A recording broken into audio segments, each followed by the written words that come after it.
ग्रह के द्वारा आप सबके लिए, हम सबके लिए बहुत आशीष है। हालेलुया। जितने भी जन आज के सुसमाचार को सुन रहे हैं, जितने भी अपना समय दे रहे हैं, किसी का बटुआ खाली नहीं रहेगा। हालेलुया। परमेश्वर अपने अति उत्तम भंडार से आप सबके भंडारों को भरेगा। आमीन। और ये विश्वास कीजिए प्रभु यीशु के नाम में, ये जो कुछ करेगा प्रभु यीशु करेगा। और प्रभु यीशु कभी बदलता नहीं, वो अपने वायदों को पूरा करता है। हालेलुया। वो आपके खत्तों के लिए अपने खत्ते से भरेगा और आपके खत्ते को कभी खाली होने नहीं देगा। हालेलुया। लेकिन साथी क्या है, अगर बच्चे हो आप तो अपने माता पिता के साथ जुड़ के रहो। हालेलुया। अगर आप बच्चे हो तो माता पिता के साथ जुड़ के रहो, और अगर आप माता पिता हो तो अपने बच्चों के साथ जुड़ के रहो। हालेलुया। अगर आप माता पिता हो तो अपने बच्चों से अलग ना हो, और आप अगर बच्चे हो तो अपने माता पिता से अलग ना हो, क्योंकि डाली दाखलता के साथ है। तो दाखलता तो सुरक्षा के लिए, शोभा के लिए है, और डाली सुरक्षित है। हालेलुया। दाखलता शोभा मार्ग है और डाली सुरक्षित है। लेकिन अगर डालियां दाखलता में नहीं है तो उसकी शोभा भी, यानी दाखलता उदास है, और डालियां तो आप समझते ही हैं किसी भी काम की नहीं, कार्य नरक के अलावा और कुछ नहीं। यानी जो डाली पेड़ में नहीं रहती वो क्या होती है, काट के, मुरझा के, सूख के, जलने के योग हो जाती है, और फिर जल के नष्ट हो जाती है। तो माता पिता के साथ बच्चे रहना बहुत अच्छी बात है। माता पिता से दूर होने का मतलब है नरक की ओर जाना। तो माता पिता हो तो बच्चों के साथ रहो ताकि वो नरक ना जाए, और बच्चे हो तो माता पिता के साथ रहो ताकि नरक ना जाओ। यानी जवानों के लिए दोनों तरफ से फायदा है। अगर बच्चे माता पिता के साथ रहते हैं तो भी नौजवान बच्चों का फायदा है, माता पिता को अपने साथ रखते हैं तो भी फायदा है। लेकिन दूर रहना अच्छा नहीं। हालेलुया। दूर रहना अच्छा नहीं। इसको और गहराई से अगर समझना है तो प्रभु में बच्चों का भी विश्वासी होना जरूरी है, और माता पिता का भी विश्वासी होना जरूरी है। बाइबल के अनुसार बच्चों का भी विश्वासी होना जरूरी है, माता पिता का विश्वासी होना भी जरूरी है। सवाल है क्यों? क्योंकि डाली दाखलता एक दूसरे से जुड़ी है।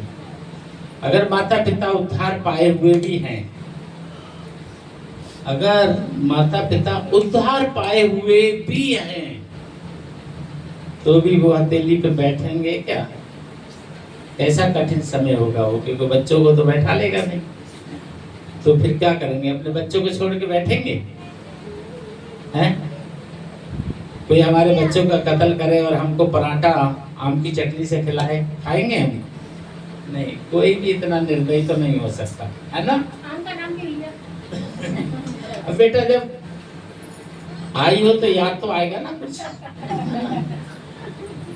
दो चीजें मेरे को अभी भी याद है, एक वो कच्चे आम वाली चटनी से, है ना, और एक वो पूड़ी वाली पार्टी रामनिवास वाली, है ना। तो मुक्ता के लिए जब वो पूड़ी पस रहे थे तो एक वो रामनिवास की वो वीडियो, आज भी फोटो याद है मेरे को, है ना। और वो चटनी से जो कच्ची कच्ची आमी जब पत्ते पर रख के और काट के छिकले से, और वो काट काट के जब खाए, है ना, तो हालेलुया। सो देखो, डाली और दाखलता दोनों का एक साथ होना क्यों जरूरी है, ये गंभीर बात है। अगर हम माता पिता हैं और हम उद्धार पाए हुए हैं, और हमारी बेटी बेटा अगर स्वर्ग में जाने के लिए तैयार नहीं है, प्रभु ने कहा तुम तो मेरी हथेली पे बैठोगे लेकिन तुम्हारे बच्चे तो क्या करेंगे, बैठ पाएंगे या क्या करेंगे, उलझन में फंसेंगे। बिना जाए नहीं रह सकते, क्योंकि वो हमें तो लेके जाएगा ही जाएगा। हम नहीं जाना चाहेंगे तो जबरदस्ती ले जाएगा, है ना। लेकिन बच्चों को हम ले जाना भी चाहेंगे, वो नहीं ले जाएगा। ऐसे वक्त में क्या करेंगे, खुशी होंगे या रोएंगे? तो रोएंगे। तो इसी तरीका से बच्चों के लिए भी है, जैसे माता पिता के लिए बड़ी दुख की घड़ी होगी, ऐसी बच्चों के लिए अभी कहा हम अपने माता पिता से प्रेम रखते हैं, है ना, और माता पिता नहीं जाएंगे तो वो घड़ी कैसी होगी। अब अस करके इसलिए माता पिता ये प्रयास करें कि उनके बच्चे उनके साथ रहें, और बच्चे ये प्रयास करें कि माता पिता उनके साथ रहें, यानी डाली और दाखलता एक साथ रहे। हालेलुया। जैसे पिता पुत्र एक साथ, ठीक है, वैसे डाली दाखलता एक साथ रहे। अगर मैं और मेरा पत्नी कहीं दूसरी जगह है, मेरे बच्चे कहीं दूसरी जगह है, क्या मुझे पता है वो बच्चे क्या कर रहे हैं? बहुत मन दुखी है भारत और भारत की राजधानी दिल्ली को लेकर। हत्या और आत्महत्या, हत्या और आत्महत्या, और ये केवल नौजवान बच्चे, बेटी हो या बेटा, हत्या करने वाले कौन है? नौजवान बच्चे। जिनकी हत्या हो रही है वो कौन है? नौजवान बच्चे। जो आत्महत्या बेटी बेटा कर रहे हैं वो कौन है? नौजवान बच्चे। रात को मेरा नींद लेने का बिल्कुल इच्छा नहीं हो रहा। जितना वीडियो देख रहा हूँ पूरा दिल्ली का, एनसीआर का, सब में जवान बेटी जवान बेटा या खुद अपनी आत्महत्या कर रहे हैं या किसी की हत्या कर रहे हैं। क्यों? डाली दाखलता का मेल नहीं है। हम सोचते हैं हमारे बच्चे हमें जो बोल के गए हैं वही कर रहे हैं। वो जरूरी नहीं है कि जो बोल के गए हैं बाहर वही कर रहे हैं। हम सोचते हैं, चलो मैं थोड़ा सा ओपन में बोल रहा हूँ, कि हम सोचते हैं चलो हम इस चर्च में जा रहे हैं, हमारे बच्चे इस चर्च में नहीं जा रहे हैं, उसमें जा रहे हैं, कोई बात नहीं। क्या जरूरी है? क्या आपने वहां के पास्टर से पूछा है कि मेरे बच्चे कै बजे आए थे हैं और यहाँ से कै बजे निकले? एक बार भी पूछा आपने? ठीक है, आपके बच्चे आपके साथ जिस चर्च में आप हैं उसमें आपके बच्चे नहीं हैं, दूसरे चर्च में वो कह रहे हैं हम इसमें नहीं जाएंगे, हम उसमें जाएंगे। आपने एक बार भी उस चर्च के पास्टर से फोन करके मिलके ये पूछा कि मेरे बच्चे कै बजे यहाँ आए थे और कै बजे यहाँ से गए थे? आपको सारा कुछ पता चल रहा है ना। लेकिन दूसरी बात, ऐसा होना ही नहीं चाहिए कि आपको फोन करके पूछना पड़े। डाली और दाखलता जुड़ाई रहे तो ही अच्छा। हालेलुया। जुड़ाई रहे तो ही अच्छा है। बच्चे माता पिता के साथ, माता पिता बच्चे के साथ, और सब मिलके प्रभु यीशु के साथ, यही उत्तम है। हालेलुया। क्यों? क्योंकि शैतान हम लोगों के पीछे पड़ा हुआ है। ठीक है, हमें खतरा किसी इंसान से नहीं है। ठीक है, कोई हमें गाली देता है या कुछ करता है, ये सब खतरा नहीं है, तो आम बात है। हमने पता नहीं पहले जब अंधकार में थे तो हमने पता नहीं कितनों को गाली दे दी, कितनों को मार दिया। ठीक है ना, जब प्रभु को नहीं जानते थे, अब पता चलता है मारना बुरी बात है। ना तो मारना तो ऐसा लगता था कि बस, है ना, पूछा जाता था उसके लगा के, कुछ महसूस हुआ? अगर नहीं बोला तो दूसरा महसूस हुआ, नहीं हुआ तो तीसरा महसूस हुआ। ना तो पार्क में एक उधर है एक इधर है, फिल्मी स्टाइल में, और फिर कंधे पे डाल के फिर उसके घर डालना जाके, फिर दवाई के पैसे उसके घर वालों को देना, है ना। फिर लोगों ने जताना हमारा मामा था, हमें पता है तुम्हारा मामा था मामा, तो ये लोग पैसा इलाज करा ले। हालेलुया। बहुत जरूरी है वचन को हृदय में सजाना, यीशु की आवाज को बहुत गंभीरता से लेना। वक्त बहुत बुरा चल रहा है, ये मैं नहीं कह रहा, बाइबल में लिखा, समय खराब चल रहा है, शैतान पीछे पड़ा हुआ है। कब कहाँ मौका मिले उसे और वो वार करे। वो आपके ऊपर वार कर सकता है, आपके बच्चों के ऊपर वार कर सकता है, आपके माँ बाप के ऊपर वार कर सकता है, आपकी नौकरी बिजनेस पे वार कर सकता है, आपके घर रसोई पे वार कर सकता है, कहीं भी वार कर सकता है। शैतान का मकसद है तुम्हें नुकसान पहुंचाना, ताकि तुम ये कहो अरे हम तो यीशु के साथ होने के बाद भी फिर भी ये मुसीबत है, क्या फायदा यीशु की महिमा करने से। यही उसका मकसद है। शैतान चाहता है आपको यीशु मसीह से, हब्बा जैसी अलग हुई, पड़ गई चक्कर में, और जब तक साथ में थी तब तक शैतान दूर ही दूर रहा। हालेलुया। मेरा विश्वास है प्रभु आज वचन से आपके जीवन में कुछ नया करेगा, आपके जीवन को कुछ नई आशीष देगा। हालेलुया। कई बार ऐसा होता है कुछ एक दिन में नहीं हो सकता, लेकिन करते रहो जरूर हो जाए, है ना। क्या एक ही दिन प्रभु ने दरवाजा हमारा खटखटाया और हमने कह दिया आओ प्रभु, नहीं, लेकिन वो खटखटाते रहे, हम भगाते रहे, वो खटखटाते रहे, लेकिन एक दिन तो हमने कह दिया यीशु मेरा उद्धार कर, है ना। 95 से प्रभु यीशु ने मेरा दरवाजा खटखटाया और 1 जनवरी 1999 को मैंने कहा यीशु मेरा उद्धार करता है। कितनी साल लगाई मैंने। तो ऐसे ही हम अपने बच्चों को और बच्चे अपने माता पिता को, एक दिन में नहीं हो सकता, लेकिन यीशु में सब कुछ हो सकता है। हालेलुया। बहुत जरूरी है दाखलता और डाली का जुड़ा रहना। नजर हटी और दुर्घटना, शैतान इस मौके की तलाश में रहता है कि कब मौका मिले, किस बेटी को मैं फंसा दूं, किस बेटा को फंसा दूं, किसकी माँ को फंसा दूं, किसके बाप को फंसा दूं, किसके भाई को फंसा दूं, किसकी बहन को। यानी वो विश्वासियों के पीछे पागल कुत्ते के जैसे शैतान लगा हुआ है। समझदारी यही है, पागल कुत्ते के आगे मत जाओ, है ना। पागल कुत्ते के आगे मत जाओ, यानी शैतान हमारे पीछे पड़ा। हालेलुया। उसको मौका नहीं देना, हमें प्रभु की महिमा में अच्छे से आगे बढ़ना है। देखिए भजन संहिता 119 का 169 से 176 तक कितना उत्तम वचन है। सहायता के लिए हमें क्या जरूरत है? प्रार्थना करो, प्रार्थना करवाओ, प्रार्थना संगति में जुड़े रहो, प्रार्थना संगति में बने रहो, प्रार्थना में एक दूसरे के साथ लगे रहो। हालेलुया। प्रार्थना प्रार्थना प्रार्थना और प्रार्थना बहुत जरूरी है। प्रार्थना करने वालों के साथ मिलो, प्रार्थना करने वाले के साथ जुड़ो, प्रार्थना करवाओ, प्रार्थना स्वयं करो।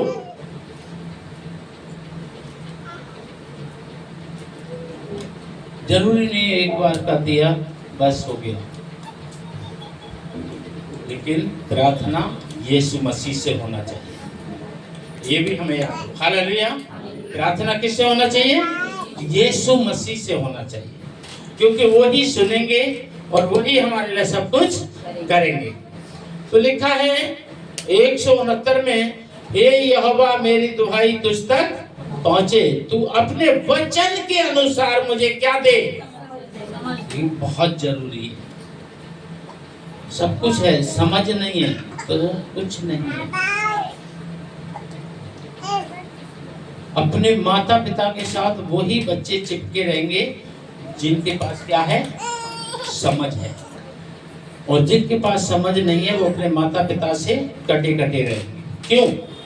क्योंकि वो ऐसा कुछ करना चाहते हैं जिसको माता पिता कहेंगे बेटा ये अच्छा नहीं है, ये बेटा इससे हमारा मान सम्मान जाएगा, तुम्हारा भविष्य खराब हो जाएगा, प्रभु का नाम बदनाम हो जाएगा, ये अच्छा नहीं है। इसलिए वो बच्चे अगर ऐसा कुछ करना चाहते हैं तो माता पिता के साथ वो बिल्कुल संग नहीं रहना पसंद करते। वो माता पिता के संग रहना बिल्कुल पसंद नहीं करते।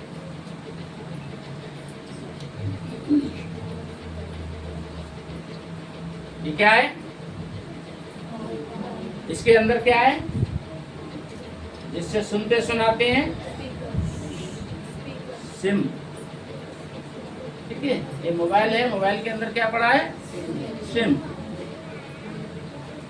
सुनते और सुनाते। ये बड़ी काम की चीज है, ये बड़ी खतरनाक चीज है, ये बड़े काम की चीज है, ये बड़ी खतरनाक चीज है। अब सिम बिना मोबाइल बेकार है और मोबाइल बिना सिम बेकार। बच्चे बिना माता पिता का खुशियां नहीं है और माता पिता के बिना बच्चों की खुशियां नहीं। इसका मतलब है डाली दाखिलता क्या करें? समझ में आया? कुछ जुड़े रहने में भला। अगर बच्चे माता पिता से कट रहे हैं इसका मतलब है कि अब वो कुछ दिन के बाद प्रभु को और माता पिता को सबको रुलाने की तैयारी है।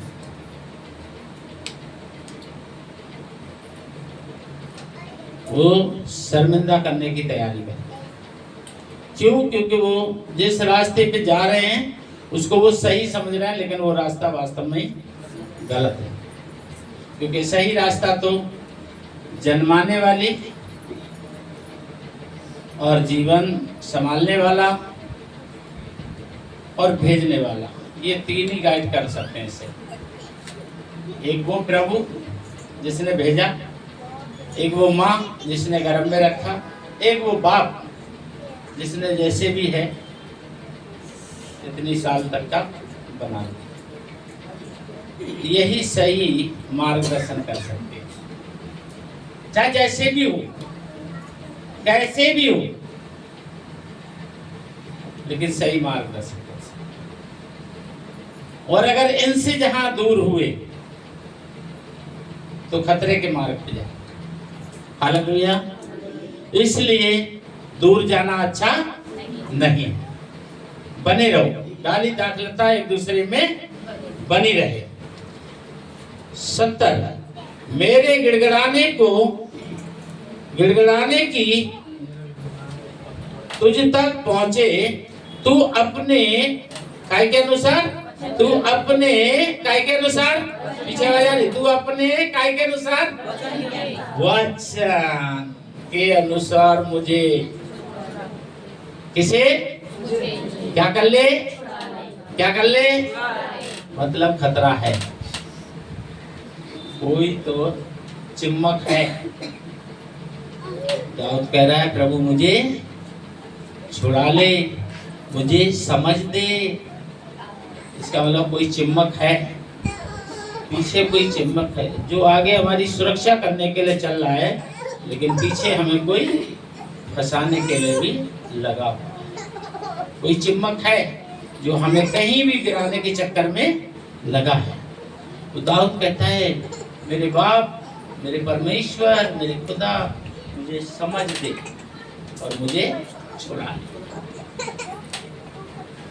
समझ नहीं तो फिर कुछ भी नहीं। मान लो किसी व्यक्ति को आपने 1 लाख की गड्डी दे दी, उसको समझ नहीं है, वो क्या करेगा?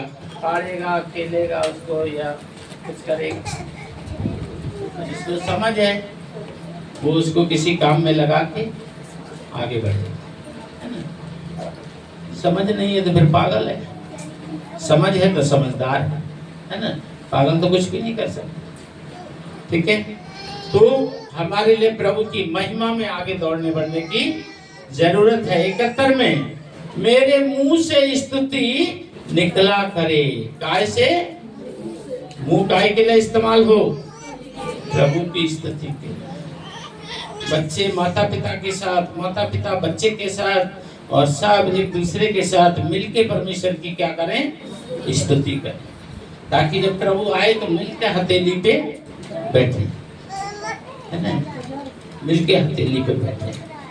इसका मतलब है बच्चे अपने माता पिता के लिए, माता पिता अपने बच्चों के लिए क्या करते रहे? क्या करते रहे? प्रार्थना। अभी सुनो ना, प्रार्थना करो, प्रार्थना करवाओ, प्रार्थना संगति में बने रहो, प्रार्थना संगति में जुड़े रहो, प्रार्थना वालों के साथ बने रहो, बुलाओ जाओ। प्रार्थना प्रार्थना प्रार्थना और बहुत जरूरी है, लेकिन प्रार्थना केवल यीशु मसीह, ये भी हमें याद रखने की जरूरी है। 72 में मैं तेरे वचन के गीत गाऊंगा। काय के गीत? स्टेटस तो लगाते हैं हम, है ना? हम ये वाला तो खूब करते हैं, ठीक है ना? लेकिन ये वाला नहीं होता। समझ में आया कुछ? है? ये वाला तो खूब होगा, यहाँ रख के भी खूब होगा। सोच रहे होंगे पास्टर जी को क्या होगा, पर ये वाला नहीं होगा। हालेलुया हालेलुया, यीशु मेरा जिंदा है, हालेलुया। गाने तो आएंगे, खूब आएंगे, है ना? गाने गाना खूब आते हैं। कितने लोग गाते नहीं हैं, बस कैसे डालते हैं।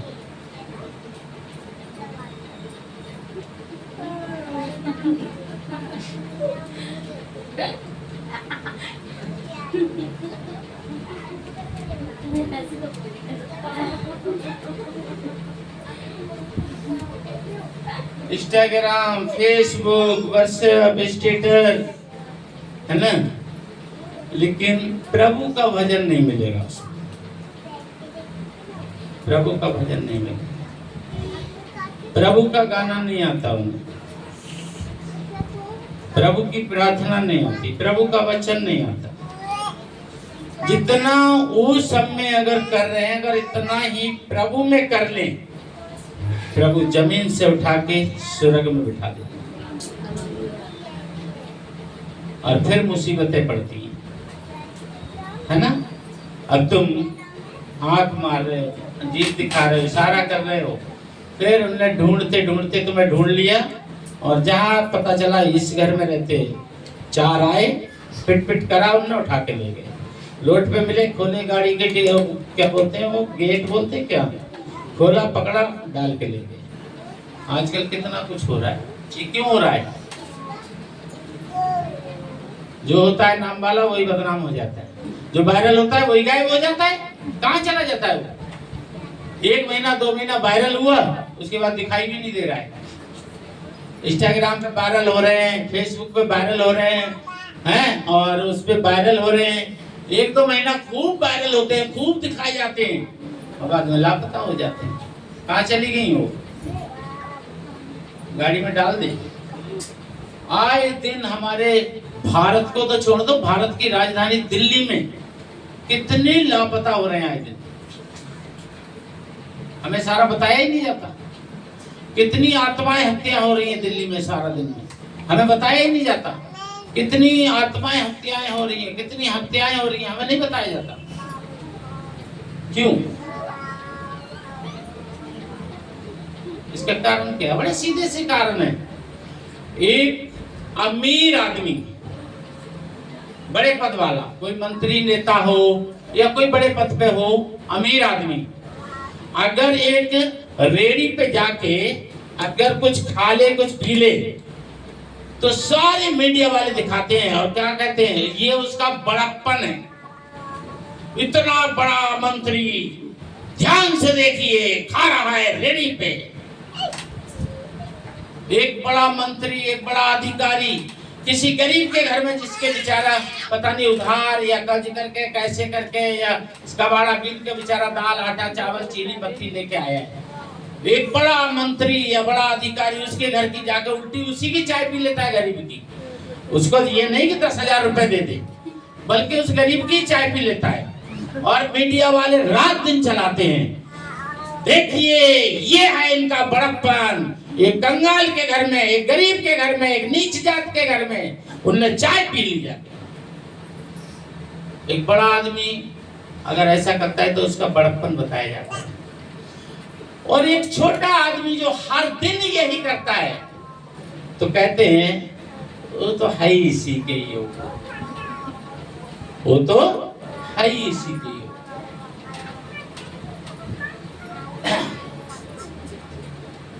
एक बड़ा आदमी को जुकाम हो जाए, एक किसी मंत्री को या किसी बड़े रसूखदार को, किसी पैसे वाले को, किसी पावरफुल व्यक्ति को जुकाम हो जाए, खांसी हो जाए, या उसके पैर में कुछ कांटा चुभ जाए, रात दिन समाचार में, मीडिया में आएगा,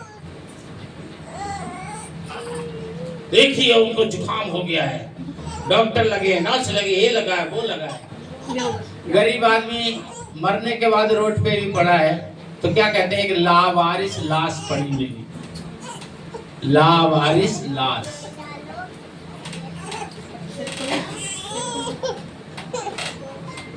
ये दुनिया की रीति है, उस दुनिया के लिए जी रहे हो। किस दुनिया को जी रहे हैं? उस दुनिया को जी रहे हैं, इस दुनिया में जो कुछ नहीं है। अरे उस दुनिया को जियो जो एक बार आपने कह दिया कोई नहीं मेरे यीशु के जैसा मुझे लगता कोई नहीं। इतनी सी एक इंस्टाग्राम पे डायरेक्ट देखो, क्या कहना चाहोगे? यही ना कि पास्टर जी 2 लाइक भी नहीं करेंगे, ना करें, एक भी ना करें, अकेला यीशु का, अकेला यीशु का। सारा जहां एक तरफ मेरा, यीशु अकेला मेरी तरफ। मुझे इस दुनिया की परवाह नहीं, मेरा अकेला यीशु अपने भंडार से मेरे भंडार को भरता रहे, सारे जहां के भंडार को भर दूंगा। अकेला यीशु मुझे धनवान करे तो मैं पूरी दुनिया के लिए धनवान बना दूंगा, और पूरी दुनिया मुझे धनवान करे तो भी मैं कंगाल रह जाऊं।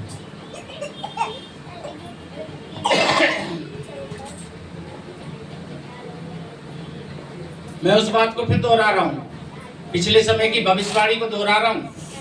प्रभु यीशु अगर मुझ पे अनुग्रह कर दे मान लो, और 2029 में मुझे 3 दिन के लिए अगर प्रधानमंत्री बना दे, इस भारत में एक भी व्यक्ति ऐसा बोलने वाला नहीं होगा कि मैं गरीब हूं।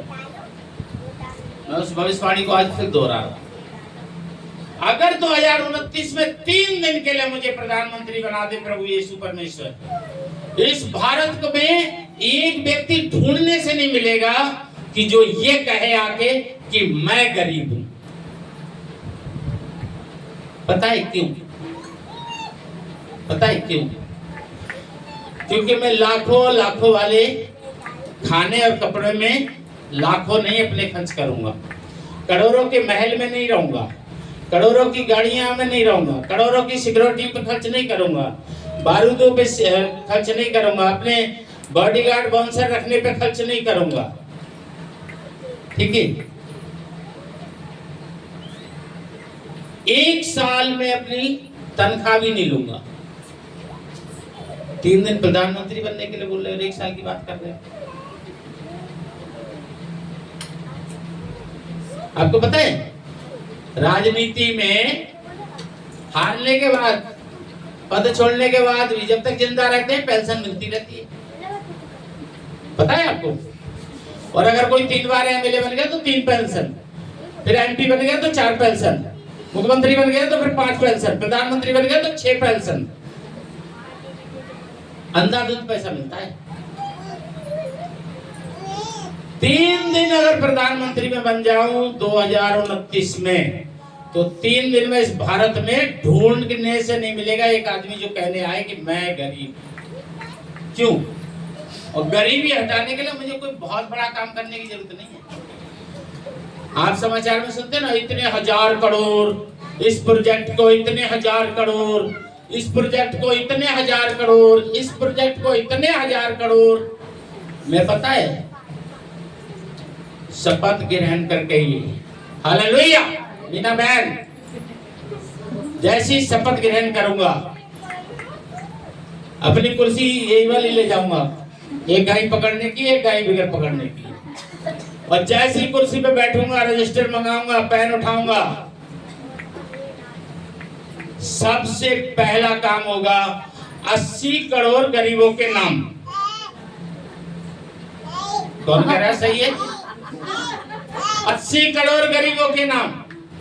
हमारे देश का मीडिया वाले, हमारे देश के जो मुखिया हैं, उनके द्वारा ही पता चला है भारत में कितने करोड़ गरीब लोग हैं?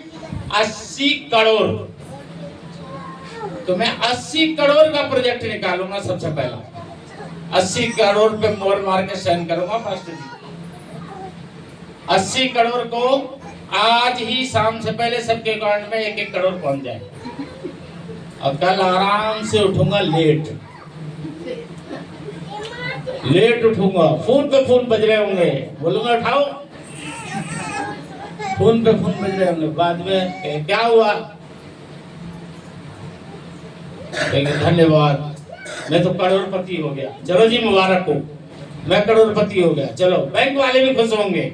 अगर 50 लोगों के खाते कहीं एक में ही हुए, उनके गरीबों के 50 करोड़ एक ही बैंक में, घर घर पहुंचेंगे, लोन ले लो जी लोन, जैसे काले काले फाल से बेचने वाले है ना। पूरा दिन ऐसे काट दूंगा। बोलेंगे कि चलो ऐसा करते हैं, आइए पार्क में घूम के आते हैं। थोड़ा विदेश हेलीकॉप्टर से यात्रा नहीं करूंगा, आइए पार्क में घूमेंगे। दूसरा दिन ऐसे निकल जाएगा, तीसरे दिन उठा कर रिजल्ट लिख दूंगा। समाचार में आएगा प्रधानमंत्री ने दे दिया इस्तीफा, फिर बाद में पास्टर बन के बोलूंगा बोलो हालेलुया।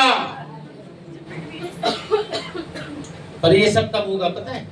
जब डाली और दाखलता जुड़े रहेंगे। डाली और दाखलता जुड़े रहेंगे तभी हो सकता है, ठीक है। जब हम प्रार्थना में बने रहेंगे, प्रभु मुझे समझ दे, हालेलुया। जब तक समझ नहीं होगी कुछ नहीं होगा। और मैं आज फिर आपको खुशखबरी बता रहा हूं, उसी भविष्यवाणी को दोहरा रहा हूं। 2050 से पहले भारत का प्रधानमंत्री यीशु का विश्वासी होगा, और ये भारत शांति, प्रेम और उद्धार का देश होगा। ये भारत मनोहर आनंद का देश होगा, और ये भारत अपराध मुक्त और गरीबी मुक्त देश होगा। और 2050 से पहले भारत का जो प्रधानमंत्री 2050 से पहले यीशु का विश्वास करने वाला बनेगा, देखना। और उसके बाद ये देश एक बहुत ही अच्छा देश, भारत देश बनेगा। और ये होगा, जमीन रहे या ना रहे, आकाश रहे या ना रहे, पर परमेश्वर का वचन पूरा होगा। ये मेरा तरफ से नहीं है, ये सारे कार्य प्रभु परमेश्वर करेगा। सनातन का परमेश्वर का यहोवा इकलौता अपने पुत्र के द्वारा करेगा। हालेलुया। जो अपने पुत्र यीशु के द्वारा मेरा आपका उद्धार कर सकता है, वो सनातन का परमेश्वर यहोवा अपने इकलौते पुत्र के द्वारा ये काम भी करेगा। Hallelujah, hallelujah. और हम सब देखेंगे, वो दिन भी देखेंगे हम, और वो समय भी देखेंगे हम, और वो खुशियों का आनंद भी लेंगे हम। हालेलुया। पर डाली को दाखलता में बने रहने की आवश्यकता है बहुत। 73 तेरा हाथ मेरी सहायता करने के लिए तैयार रहता है। बोलो यीशु मसीह की। और जिसकी सहायता यहोवा करे, उसको फिर परेशान कौन कर सके? वो अपने भंडार से एक चुट्टी भी हिला देगा ना, तो 80 करोड़ लोग तो यूं फलवंत हो जाए। परमेश्वर अपने भंडार में से एक चुट्टी भर डाल देगा, तो भारत के 80 करोड़ लोग तो यूं फलवंत हो जाए। और मेरे जैसा तो यूं ही प्रधानमंत्री 3 दिन का बन जाएगा। हालेलुया। और अगर मैं प्रधानमंत्री बना तो एक काम और करूंगा, 2029 में अगर मैं प्रधानमंत्री 3 दिन को बना, तो बनती शपथ ग्रहण करने से पहले तो मैं सबको ले जाऊंगा पुरानी दिल्ली, और वहां वो टॉफी मिलती है छोटी छोटी संतरे वाली, ठीक है ना। वो पहले तो मिलती थी 25 पैसे की 4, फिर वही रुपए की 4, अब शायद वो 1 रुपए की मिलती है। वहाँ मैंने देखा कल इंस्टाग्राम पे, तो वहाँ पूरे डब्बे भर भर के मिलती है वो टॉफी। सबसे पहले पूरी कलिसिया को ले चल के वहाँ टॉफी खिलाऊंगा एक एक। खर्चा करूंगा सबके। भाई मैंने अपनी शादी में भी पूरी बारात को 25-25 पैसे वाली आइसक्रीम खिलाई थी ना, पता है ना आपको। हाँ, तो खर्चा करने में मैं पीछे नहीं रहूंगा। हालेलुया। सो प्रभु परमेश्वर का धन्यवाद हो। यहाँ देखिए 74 में बड़ी उत्तम बात है। हे यहोवा, मैं तुझसे उद्धार पाने की अभिलाषा करता हूँ, मैं तेरी व्यवस्था से सुखी। क्या चाहिए? सब कुछ मिला पर उद्धार नहीं मिला तो सब कुछ कोई खाता है। अरे दुनिया में हमने सब कुछ लिया लेकिन स्वर्ग में नहीं गए, मुकुट नहीं पहना, जीवन का वृक्ष की जो आशा है वो फल नहीं खाया, तो दाहिनी बैठा है बाई खाली पड़ी है, उस जगह पे बैठने का अवसर नहीं मिला, क्या मिला? जरूरी है उद्धार के लिए दौड़ो। हालेलुया। काय के लिए दौड़ो? उद्धार के लिए दौड़ो। सब कुछ पाया, उद्धार नहीं पाया तो सब कुछ व्यर्थ है। और जिसने उद्धार पा लिया उसने सब कुछ पाया। बच्चे माता पिता के साथ जुड़े रहे, माता पिता बच्चों के साथ जुड़े रहे, डाली दाखिलता के साथ एक दूसरे के साथ जुड़े रहोगे, प्रभु खुश होगा और सब बातों में फलवंत होते हैं। हालेलुया। बहुत ही उत्तम बात है। 75 में मुझे जिला और मैं तेरी स्तुति करूंगा, तेरे नियम से मेरी सहायता। दूसरी जगह क्या लिखा है? मुझे सहायता कहाँ से मिलेगी? मुझे सहायता यहोवा की ओर से मिलती है, जो आकाश और पृथ्वी का चुप्पी हिला दे वो सारे दुख दूर। बस अपना विश्वास को बना के रखो, यीशु में प्रेम का रिश्ता बना के रखो, इसकी आज्ञा में दौड़ने का प्रयास है। हालेलुया। वो आपकी जिंदगी में बड़े से बड़े काम करेगा। वो ऐसा काम आपकी जिंदगी में कर देगा जो आपने सोचा भी नहीं होगा। अगर आपको मैं कह दूं कि आपकी जिंदगी में आने वाले समय में ऐसा होने वाला है, तो लगेगा क्या कह रहे हैं, ऐसा कैसे हो सकता है?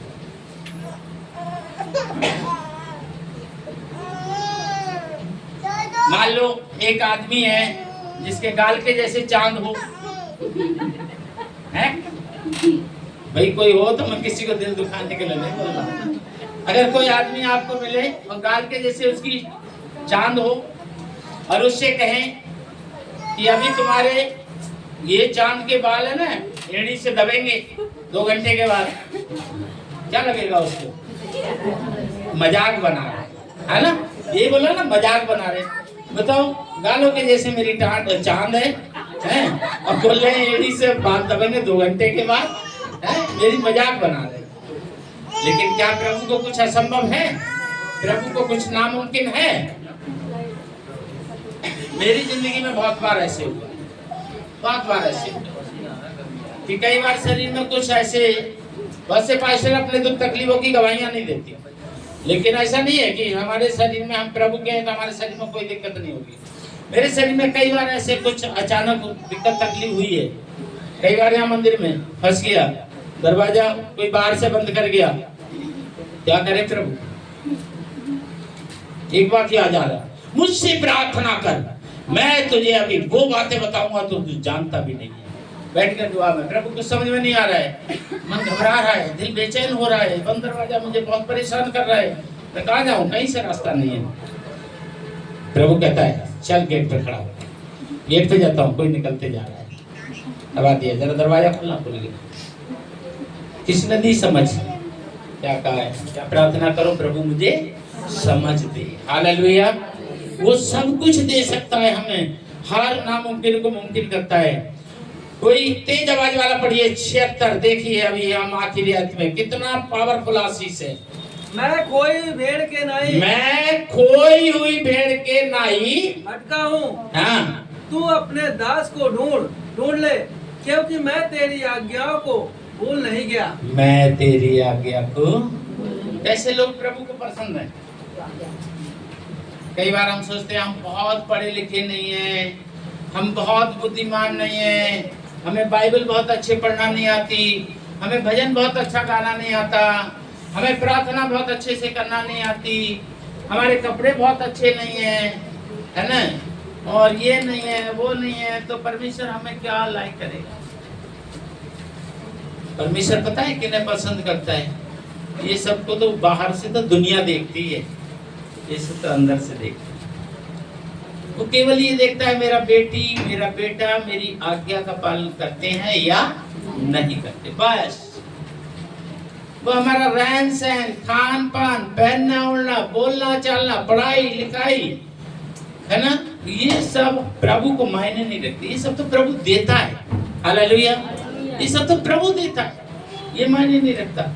वो ये देखता है कि मेरा बेटी मेरा बेटा मेरी आज्ञा का पालन करता है या, बस। सब कुछ सुना गया, सारांश क्या है? अपने प्रभु की इच्छा पूरी करो, वो तुम्हारी इच्छा जरूर पूरी करेगा, हालेलुया। और प्रभु की इच्छा हुई तो मुलाकात फिर दोबारा जरूर होगी। जय मसीह।